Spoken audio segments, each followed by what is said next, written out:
क्योंकि सदन में एक दूसरे से सब मिले हुए, सदन में मुद्दों पर बात नहीं होती। इस प्रदेश की स्थिति अच्छी नहीं है, हालात अच्छे नहीं है, क्योंकि सब एक दूसरे के चोरी के बारे में जानते हैं। सदन सिर्फ अखाड़ा बन गया है 2025 के सियासत, कुर्सी और एक दूसरे के चोरी को बचाने का। इसलिए पूरी सिंगला कंपनी की जांच 10 मार्च के बाद इसकी पूरी जांच के सदन में हम लोकसभा में उठाएंगे। और इतनी ही नहीं, जो भी कंपनी पुल बना रही है या कोई भी RWD से लेकर के जिसमें नेताओं की मिली भगत है, ग्रामीण से लेकर भारत सरकार को मैंने चिट्ठी लिखा है कि 20 साल के अंदर जो भी टेंडर हुए उसकी पूरी जांच करें।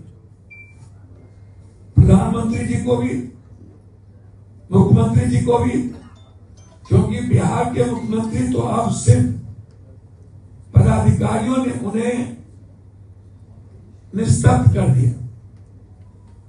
वो काम करने वाले व्यक्ति थे। पता नहीं नीतीश कुमार जी किन परिस्थितियों में मूक दर्शक बने हुए हैं, क्यों चुप है?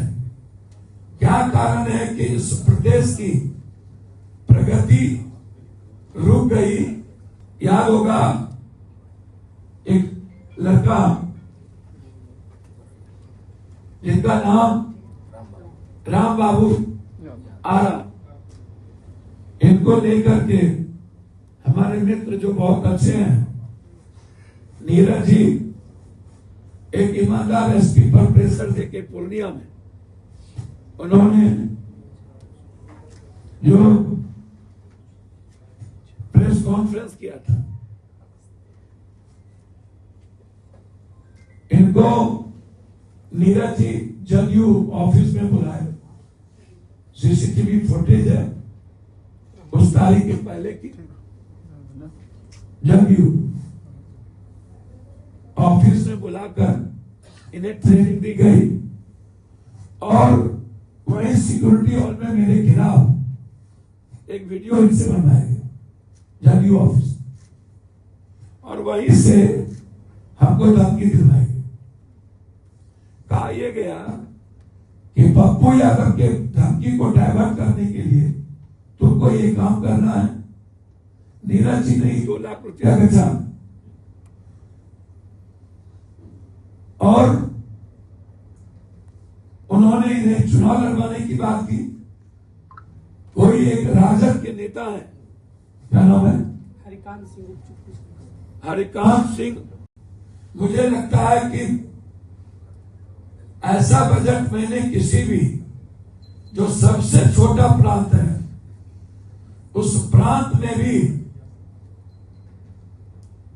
इतने कम की बजट के साथ और कोई विजन और दूरदर्शिता नहीं, प्रगति और सकारात्मक दृष्टि नहीं, और बिहार के विकास को लेकर के खास तौर पर नौकरी का कोई विजन नहीं, युवाओं का कोई विजन नहीं, भ्रष्टाचार का कोई विजन नहीं,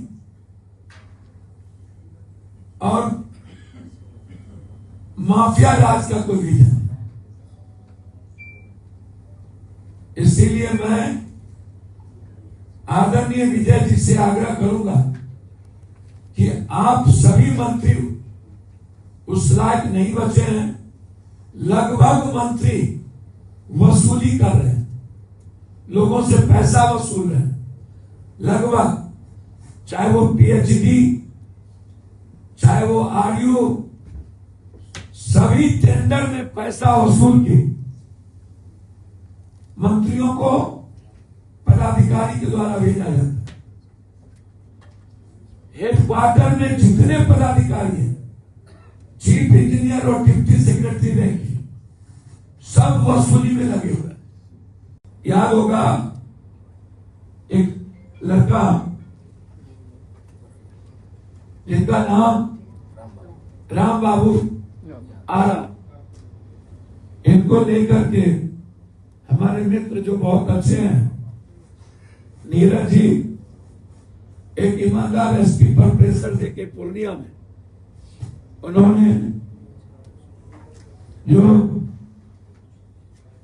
प्रेस कॉन्फ्रेंस किया था, इनको नीरज जी जदयू ऑफिस में बुलाए।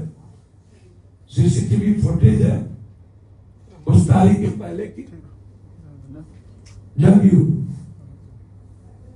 ऑफिस में बुलाकर इन्हें ट्रेनिंग दी गई और वही सिक्योरिटी हॉल में मेरे खिलाफ एक वीडियो इनसे बनवाया गया जदयू ऑफिस, और वहीं से हमको धमकी दिलाई गई। कहा यह गया कि पप्पू यादव के धमकी को डाइवर्ट करने के लिए तुमको ये काम करना है। नीरज जी ने 2 लाख रुपया बचा और उन्होंने इन्हें चुनाव लड़वाने की बात की। कोई एक राजद के नेता है, क्या नाम है, हरिकांत सिंह, आधा घंटा इनको मात्र लॉकअप में रखा गया और इनको कहा गया कि मैं जो जो प्लान करता हूं वो आप बोलिए। पप्पू यादव जी के अमुक आदमी का नाम लीजिए कि पटना में हमें मिले थे, नहीं तो जेल में बंद कर देंगे। गाली गलौज की गई। एसपी साहब पर पटना से प्रेशर दिया गया कि आप वहां पर ये प्रेस कॉन्फ्रेंस करें। आज जब हम आए तब ये आए कि मेरे जान को खतरा है, फिर मुझे परेशान किया जा रहा है। मैं ना आपको जानता था। हम जेल से जब निकले, चिक्कू सिंह हमको जदयू ऑफिस में ले गए। फिर जब हम लौटे पूर्णिया से तो दोबारा हमको पूर्णिया थाना से फोन आया कि आप सचिवालय सचिवालय थाना चले जाओ, और सचिवालय थाना आप गए। सचिवालय आए थे, सचिवालय वो बोले थे पटना आ गए सचिवालय, उसके बाद वो बोले कि जेडीयू कार्यालय चल जाए। सचिवालय में बोला गया जेडीयू कार्यालय फिर चले जाओ। दोबारा गया, वहां फिर कौन मिला, नीरज जी। आप किस, आप बताइए क्या हुआ। आश्चर्य होगा आपको, चिक्कू सिंह जी इनको लेके आए नीरज जी के पास। नीरज जी ने कहा ये हाईपुरा और लगातार लॉरियंस जो धमकी दे रहा है उसको डाइवर्ट करने के लिए, ताकि डाइवर्ट हो और खुद पप्पू यादव पर साजिश लगे और मेरी जान की हत्या को कमजोर करने के लिए नीरज जी ने किसी से बातचीत करके, मुझे समझ में नहीं आता क्या इतने बड़े पार्टी और गंभीर नेता जो नीतीश जी है, उनके प्रवक्ता इस तरह होंगे। इनको यहां के बाद धमकी दिलवा करके छोड़ दिया गया। उसके बाद एसपी पूर्णिया को फोन करके इनका मोबाइल नंबर दिया गया, इनसे बातचीत किया। वहां के पदाधिकारी यहां आए।